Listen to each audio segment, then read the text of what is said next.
métal, une baignoire et un banquier, un traité, le baron Haussmann et une langue étrange. Bienvenue au Moresnet neutre, aux Pays-Bas, en Belgique, en Allemagne, enfin, pas très loin des trois. Et ici, c'est vraiment la Géozarbie.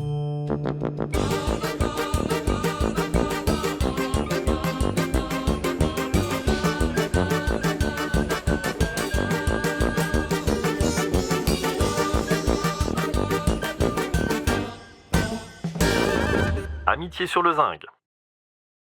Nous sommes à la Calamine, en Belgique, près de la frontière allemande. 11 000 habitants, une église, la campagne pas loin. Qui se douterait qu'ici a existé au XIXe siècle un micro-territoire étonnant, le Moresnet neutre. Vous n'en aviez jamais entendu parler ? C'est normal. Le Moresnet neutre était en forme de part de tarte. Il avait une surface de 3,44 km². Il était géré conjointement par l'Allemagne et la Belgique. La loi y était française, mais beaucoup de ses habitants étaient apatrides. Le Moresnet neutre était aussi un paradis fiscal. Et certains y ont fait fortune grâce au zinc. Oui, le zinc. Le métal, voyons. Et pour en savoir plus, un petit cours d'histoire, évidemment. 18 juin 1815, c'est Waterloo. La France a perdu et Napoléon Ier laisse derrière lui un empire qu'il faut démanteler. Et ça tombe bien car les vainqueurs ont tout prévu dans un traité négocié à Vienne et signé le 9 juin 1815. Au nord est ainsi créé le Royaume-Uni des Pays-Bas. Et les commissaires se mettent au travail pour tracer la frontière qui sépare ce nouvel État du royaume de Prusse voisin. Mais au village de Moresnet, dans une zone germanophone, il y a un problème. L'article 25 du traité dit en effet que la frontière doit couper le village ici, alors que l'article 66 dit que la frontière doit traverser le village là. Et au milieu se trouve une des plus importantes mines de zinc d'Europe. C'est d'ailleurs en fait une mine de calamine, qui est un minerai contenant le zinc. Prudents, les commissaires mettent alors en place une solution provisoire. La partie litigieuse de Moresnet devient ainsi une zone neutre. On y conserve les lois et la monnaie française, aucune nouvelle fiscalité n'y est instaurée, et 2 commissaires, un prussien et un néerlandais, sont chargés de l'administrer. Et puis, en plus de l'interdiction d'y faire entrer des soldats, les habitants sont exemptés de service militaire, et ceux qui y naissent sont privés de nationalité. L'idée est de montrer que l'endroit n'est ni néerlandais, ni prussien, en attendant mieux. Car des négociations entre gouvernements pour régler le problème sont en cours. Malheureusement, elles patinent, et s'arrêtent même en 1830, lorsque la Belgique fait sa révolution, et se sépare officiellement des Pays-Bas en 1839, emportant avec elle la co-responsabilité du Moresnet neutre. L'existence de cet étrange territoire s'installe alors dans la durée, et son histoire va devenir celle de sa mine de zinc, enfin de calamine, qui est un minerai contenant le zinc. Petit retour en arrière. Connue depuis le Moyen-Âge, cette mine a été concédée par Napoléon à un certain Jean-Jacques Denis, qui, en 1810, est le premier à avoir breveté une méthode pour extraire le zinc du minerai. Et c'est à Moresnet qu'il inaugure la première fonderie industrielle de zinc au monde. Pour fêter ça, Denis offre d'ailleurs à Napoléon une baignoire en zinc, qu'il emportera avec lui sur les champs de bataille. Denis fait finalement faillite en 1813, et ce sont les Mosselmann, une famille de banquiers belges qui récupèrent la mine et la fonderie. Les Mosselmann acquièrent alors d'autres mines et d'autres usines partout dans le monde, et en 1837, créent la Société des mines et fonderies de zinc de la Vieille Montagne. On est d'accord, c'est trop long comme nom. Dont ils installent le siège au Moresnet neutre. Bah oui, c'est un paradis fiscal ici. Pourquoi Vieille Montagne ? Parce que c'est le nom de la mine de zinc, ou plutôt de calamine, qui est un minerai contenant le... Oui bon d'accord, vous avez compris. La Société de la Vieille Montagne, c'est son diminutif, et c'est tant mieux, va alors connaître un développement fulgurant. Car en ce 19e siècle, tout le monde veut du zinc. Léger, malléable, inoxydable, il est en effet le métal idéal pour la fabrication de bassines, arrosoirs, pichets, plats ou baignoires, évidemment. Mais on l'utilise surtout pour couvrir les toits, comme ici, à Paris. En effet, Napoléon III, qui a pris le pouvoir en France en 1851, a chargé le préfet Haussmann de donner un nouveau visage à la capitale. On perce alors de larges rues, et on construit de nouveaux immeubles aux toitures en zinc qui font encore le charme de Paris aujourd'hui. Et d'où provient ce zinc ? Eh bien, de la Vieille Montagne, évidemment. Car c'est ici que l'histoire se confond avec l'intime des puissants. Il se trouve en effet que Fanny Mosselman, copropriétaire de la Vieille Montagne, est non seulement l'épouse de l'ambassadeur de Belgique en France, mais aussi la maîtresse du demi-frère de Napoléon III, le duc Charles de Morny. Eh oui.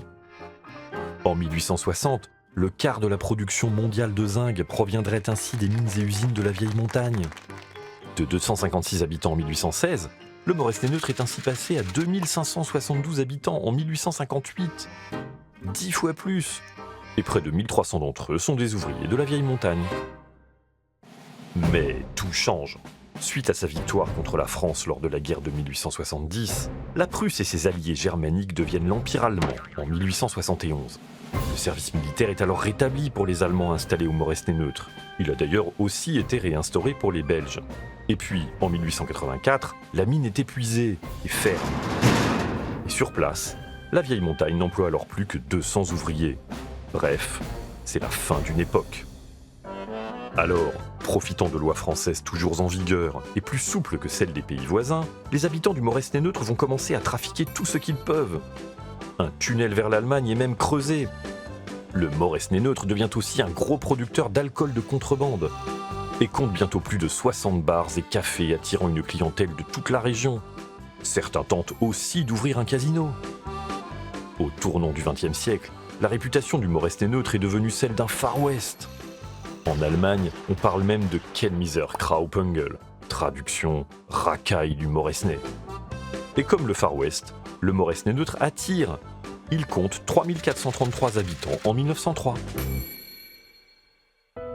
Parmi ces nouveaux arrivants, beaucoup d'enfants adoptés par des familles locales, parfois contre rémunération, car abandonnés par des femmes seules, venues accoucher ici, à l'abri des regards sévères de la société. Mais au tournant du XXe siècle, des rumeurs circulent. Des tractations pour changer le statut du Moresnet-Neutre seraient en cours. Prudents, ses habitants signent alors en 1897 une pétition pour être rattachés à la Belgique en cas de suppression de la neutralité du village. En réalité, les négociations entre Allemands et Belges sont au point mort. Ce qui permet à un certain Wilhelm Molly, médecin allemand pacifiste, d'imaginer à Moresnet-Neutre la création d'un État espérantiste indépendant, avec l'aide active d'un Français du nom de Gustave Roy. Espérantiste, cet adjectif vient de l'espéranto, qui est une langue inventée en 1887 par Louis-Lazare Zamenhof, médecin à Varsovie. L'espéranto est censé favoriser la compréhension entre les peuples, et fédère à l'époque ceux qui s'inquiètent de la montée des nationalismes.